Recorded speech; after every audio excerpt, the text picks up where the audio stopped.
एक अंतर की बात कह रहे हैं, कामादि दोषों को शमन करने की अनुभूत बात। आप किसी से कहो मत कि मुझे कोई विकार आ रहा है, मेरी बात मान लेना।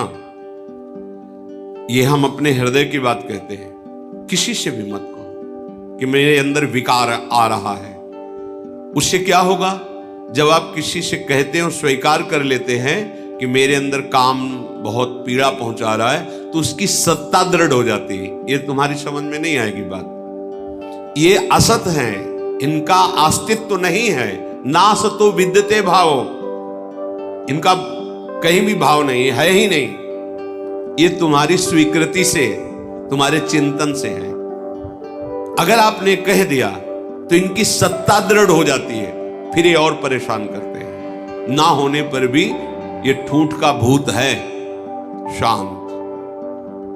हृदय जल रहा है, हृदय में प्रेरणा हो रही, गंदी दृष्टि करो, गंदी बात देखो, गंदी क्रियाओं में सुख, शांत। ना कोई चेष्टा और ना किसी को समझने दो, अपने आप अंदर ही भस्म हो जाएंगे। क्योंकि आपके हृदय में परम लक्ष्य भगवत प्राप्ति का और नाम जब सत्संग चल रहा है, शांत हो जाएंगे। कभी कभी अशुद्ध भोजन हो जाने पर, रजोगुणी तमोगुणी भोजन हो जाने पर इनकी प्रबलता नजर आती। शांत रहो, देख लो, कुछ ही घंटों में समन हो जाएगा। शांत रहो, ये अनुभव की बातें कह रहे हैं। शांत रहो, कोई चेष्टा मत करो। भजन बने बने लेट जाओ, सो जाओ चुपचाप, कुसंग मत करो। कुछ ही घंटों में अपने आप वो गुण टिकेगा नहीं जो तमोगुण रजोगुण भोग वासना पैदा कर, शांत हो जाएगा। अगर कोई चेष्टा की, अगर कोई बाहरी वृत्ति वस्तु व्यक्ति स्थान का संयोग बनाया, वो संस्कार दृढ़ हो जाएंगे और आपको भोगों में सुख है ऐसा निश्चय हो जाएगा। भारी पतन होना शुरू हो गया। बहिर्गत दृगंतर धैर्य मालंब्य, धैर्य पूर्वक सह जाओ, धैर्य का सहारा लो। कोई तुम्हें सता नहीं सकता, थोड़ा जलन बर्दाश्त करो। दोनों तरफ जलन है, थोड़ी देर। ये मध्य में खड़े, इधर परमार्थ है अध्यात्म, इधर है मायामय मार्ग। इसमें प्रारंभ से लेके अंत तक जलन बढ़ती चली जाएगी। माया में भोग वासना, और ये परमार्थ मार्ग, इसमें थोड़ी दूर तक बहुत जलन है। क्यों? क्योंकि पूर्वाभ्यास भोगों के भोगने में सुख है, ऐसा हमने क्रियाएं की है, ऐसा हमने चिंतन किया है, ऐसी हमने सोच बैठा रखी। अब वो जब उधर की तरफ से रोका जाता है तो जलन पैदा करते हैं। उस जलन को सह जाना ही तपस्या कहते हैं, ताप को सहना तप कहते हैं। अपने संयम नियम पूर्वक भगवत मार्ग को पुष्ट करने के लिए जो जलन प्राप्त होती है, उसे सह जाना, वो महात्मा हो जाता है। ये थोड़ी दूर जलन के बाद अमृत में शांति है, और इसमें थोड़ा सुखद भाव आने के बाद सदैव जलन ही जलन है। अब जब दोनों तरफ देख रहे हैं कि हमें मरना ही है, जलना ही है, तो हम भोग करके जलन को बढ़ाने वाले मार्ग में नहीं जाते। भोग त्याग करके थोड़ी जलन सह के परम शांति के मार्ग में जाते। ये विवेकवान का निर्णय है। यदि आप ऐसे ही मन को छूट देते रहे, इंद्रियों को छूट में दे से, तो सहा नहीं जा रहा। भगवान दोनों की रचना की है, भक्ति मार्ग, अध्यात्म मार्ग और माया मार्ग। जाओ फिर विचरो, भोगो। फिर कभी किसी युग कल्प में उनकी करुणा होगी, ऐसा संयोग बने ना बने कोई पक्का नहीं। बार बार तो बनत नहीं, यह संयोग अनूप। ये जो आज हमें संयोग मिला है, ये बाजी जीत जाने के लिए मिला है। वृंदावन धाम रसिकों का संग, प्रिया प्रीतम की उपासना, राधा नाम। अरे एक रजकण अत्यंत दुर्लभ वस्तु, जहां हम बैठे हैं, अपने लोग माइक वस्तुओं पर महत्व रखने वाले इस महामहिम वृंदावन की रजरानी का क्या महत्व जाने। सहना कैसे सहोगे, अब उपाय बता रहे। बहिर्गत दृगंतर धैर्य मालंब्य। ऐ उपासक, परमार्थ के पथिक, तुम्हें किसी बाहरी से सहयोग नहीं लेना। ये अंदर से ही परमार्थ में सहयोग मिलता है, बाहर से कोई सहयोग ही नहीं। बाहर केवल विक्षेप है, सहयोग नहीं। पक्का ये हमारे दोस्त हैं, परमार्थ में सहयोग करेंगे, इतना चिंतन होना ही विक्षेप हो गया। अपने आराध्य देव से अन्य आश्रय नहीं, केवल हमारे साधन श्यामा श्याम, हमारे साध्य श्यामा श्याम। तुम ऐसी सोच मत रखो कि तुम्हें कोई साथ देगा,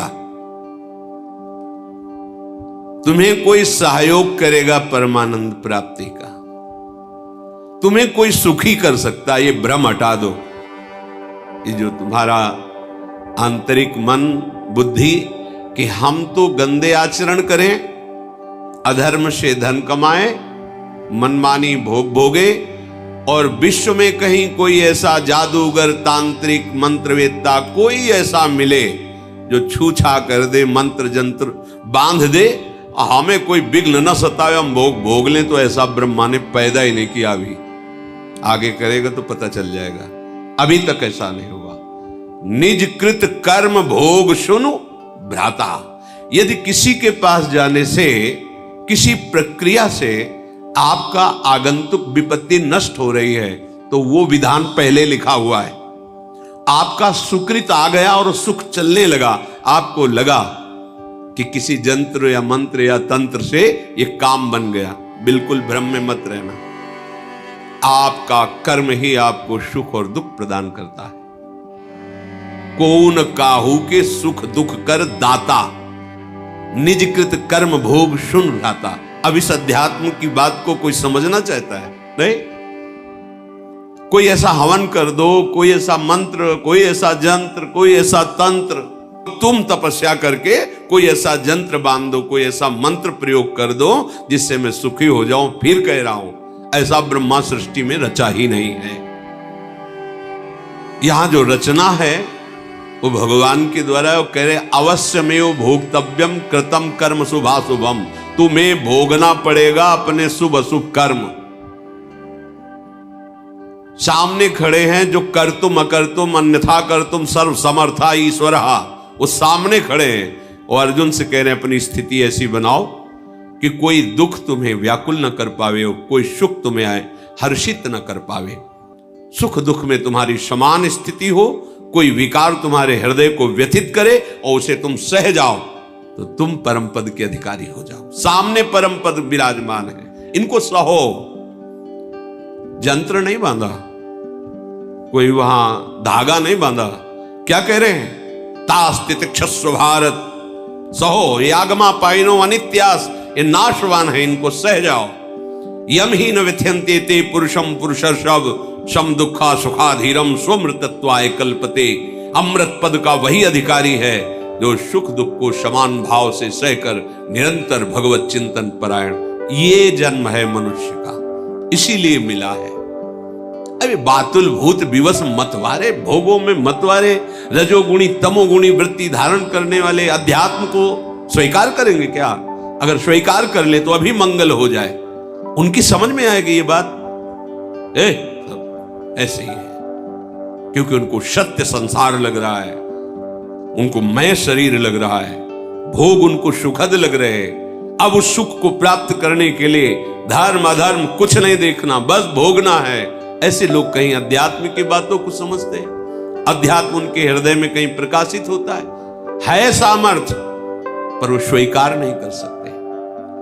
इसलिए बहिर्गत दृगंतर धैर्य मालंब, ये बाहरी दृष्टि छोड़ो, धैर्य पूर्वक चलो। इस मार्ग में या इस जन्म में जो हमें भगवदानंद की प्राप्ति करनी, बहुत हिम्मत वाला बनना है, बहुत सहनशील बनना है, बहुत धैर्यवान बनना है। ये मन इंद्रियां आपको विचलित करेंगे, जलाएंगे। आप चुपचाप शांत समझो, अध्यात्म को समझो। सब में भगवत बुद्धि, सबकी सेवा, सबकी अर्चना वंदना, कोई परेशानी नहीं। सहयोगी श्यामा श्याम, दूसरा नहीं। ये अंदर बैठा लो, बहुत निश्चिंत हो जाओगे। अब हमारे अंदर धैर्य आएगा, क्योंकि हमने बहुत बड़े का आश्रय लिया है। ये अंदर का विषय होता है, बहुत बहुत मंगलमयी बात।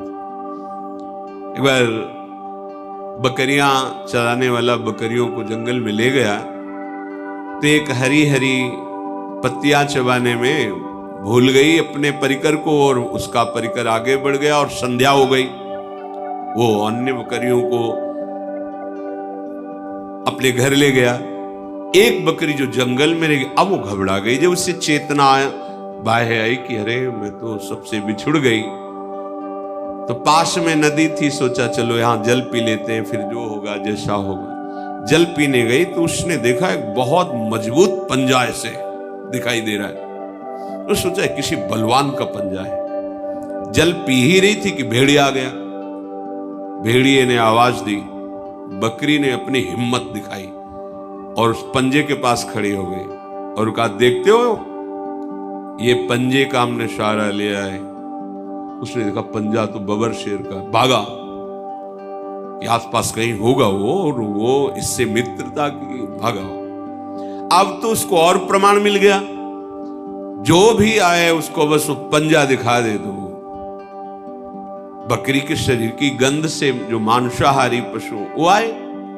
आखिरी में जब सिंह स्वयं जल पीने आया, हमारी तरफ देखना मत, ये पंजा देख रहे हो, मैं संध्या से अभी तक इसी के सहारे बैठी हूं, किसी ने मेरी तरफ आंख भी नहीं उठाई। उनका तुम चिंता भी मत करो, अब कोई आंख भी नहीं उठाएगा, क्योंकि पंजा मेरा है। जब तुमने मेरा आश्रय ले लिया तो इस जंगल में कोई, तुम समझ रहे हो इसका उदाहरण? अगर आप प्रणत कामदम प्रभु के चरणों का आश्रय लिए हैं, कोई भी आपका बाल बांका नहीं कर सकता। सबसे महाबली प्रभु श्री हरि के चरणारविंद है। विश्वास का मार्ग है ये। अगर विश्वास नहीं तो भटकना पड़ेगा। हित ध्रुव जो विश्वास है तब ही सुधरे बात, नातर माया पंथ में फिरे जो टक्कर खात। हर क्षण वो रक्षा करते, हर क्षण, हर पल। स्वप्न में भी दुख नहीं होने देते। एक दिन देखा स्वप्न में चारों तरफ से समुद्र उफान कर रहा है, भारी वर्षा हो रही, नगर डूबते चले जा रहे, उनमें हम भी सब डूबते चले जा। अभी घबराहट पैदा हुई, स्वप्न है, घबराहट एकदम पैदा हुई।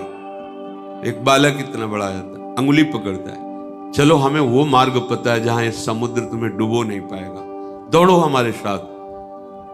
अचानक ऐसे ऊंचे स्थान पर ले जाता है, तो आप बिल्कुल निश्चिंत रहो, यहां कोई भी पानी नहीं आ सकता। आंख खुली एकदम, इतना दिल लगा। देखो स्वप्न में भी डर नहीं पैदा होने देते, स्वप्न में भी दुख पैदा नहीं।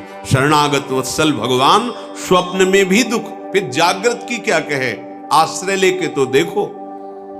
बहिर्गत दृगंतर धैर्य मालम्ब्य, सहारा लो किसका, प्रभु का, और धैर्य धारण करो, सहना सीख जाओ। कैसे आप सह पाओगे, इसके लिए उपाय नित्य स्मृति, नित्य निरंतर भगवान की स्मृति। ये बहुत बड़ी स्मरण, बहुत बड़ी उपलब्धि है। ये बाहरी साधनों की बात यहां नहीं कह रहे। स्मृति सिर्फ अंदर की बात होती है। माला जपना जप कहलाता है, बाहरी कष्ट सहना तप कहलाता है। साफ पवित्र क्रियाएं हैं, भागवतिक क्रियाएं हैं, शुभ क्रियाएं हैं, अशुभ क्रियाएं हैं, बहुत सब। यहां एक शब्द केवल बोला गया, श्रीपाद कह रहे नित्य स्मृति। गीता जी का फल भी अर्जुन को जो मिला, तो नष्टो मोहा स्मृतिर लब्धा त्वत्प्रसादान्मयात्। ये स्मृति बहुत जोर की उपलब्धि है। मानो साधना का फल है अखंड स्मृति, बहुत बड़ी। यस्य स्मरण मात्रेण जन्म संसार बंधनात् विमुच्यते, जिनका स्मरण जन्म मरण से मुक्ति दिला देता है। हरि स्मृति सर्व विपद विमोक्षणम, कोई भी विपत्ति तुम्हें दुखी नहीं कर सकती, गिरा नहीं सकती, फंसा नहीं सकती, निराश नहीं कर सकती। कब? जब हरि स्मृति, हरि का स्मरण चल रहा है। और अगर हरि का स्मरण नहीं तो कोई भी संपत्ति तुम्हें सुखी नहीं कर सकती। शंकर साहस विष्णु अज तो ही सकहिन राख राम कर द्रोही। कह हनुमंत विपति प्रभु सोई जब तो सुमिरन भजन न होई। स्मृति रात दिन अपनी प्यारी जो प्यारे जो के नाम की स्मृति, रूप की स्मृति, लीला गुण की स्मृति, धाम की स्मृति, भगवत प्रेमी महात्माओं की स्मृति। जिनको नाम लेत दुख छूटत सुख लूटत तिन संगति। जिनको नाम लेत दुख छूटत, सारे विघ्नों का नाश करने में समर्थ है प्रभु और प्रभु के प्रेमी जनों की स्मृति, नित्य स्मृति। इस पर ध्यान दो, यही तुमको सब सामर्थ्य देगी सहने की। हर समय मधुर मधुर स्मृति।